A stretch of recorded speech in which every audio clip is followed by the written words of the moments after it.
Okay, my guess is it's this bottom one. And it's lit. See there? If I touch this, this should not be lit. This one, this red one should not be lit, and they're not. This one down here is a lit one. Okay? So the main power that's coming in is that. Okay? And when I had this facing up, it was, the main power was down here. And I thought that might be it. That was just a educated guess. Okay? So now I'm going to turn the power back off.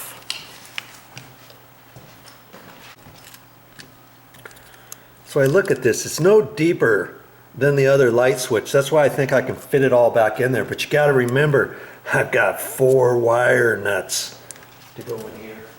And they give you the wire nuts inside the box, and they're the little orange ones, okay? Because that's all you need.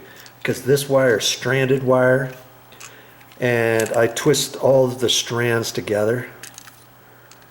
And see, this is how it comes, like this. And this red wire here is not stripped, because you can use this for a single pole dimmer switch or a 3-way. Single pole means if you just have one light switch here that goes up to one light fixture, or 2 different light fixtures, but it can only be controlled at one location. That's called single pole.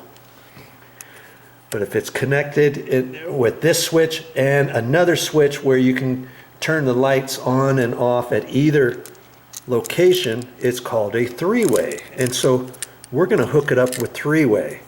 And see, this wire here says this wire is used in 3-way installations only. For single pole installations, do not remove this insulating label. Okay, so if you're going to use this switch for a single pole dimmer switch, okay, you would hook these 2 wires up and this one. These black, this black and red go to the black and black of the light switch, and the ground to a single pole light switch, and then you just wouldn't hook this one up. Okay, well, for 3-way, we are going to hook this up. So I put this black electrical tape on there because I'm going to take the label off, because I need to strip this wire back the same amount as this. Okay, so that's going to be, oh, would you look at that? I pulled on that, and this already has a little area right there. Oh, that's kind of cool, because I didn't know that from before. I just pulled this, and this pulled up on there, so it's already stripped. Because the last one I stripped it a little bit. I wasn't sure why it came off so easily.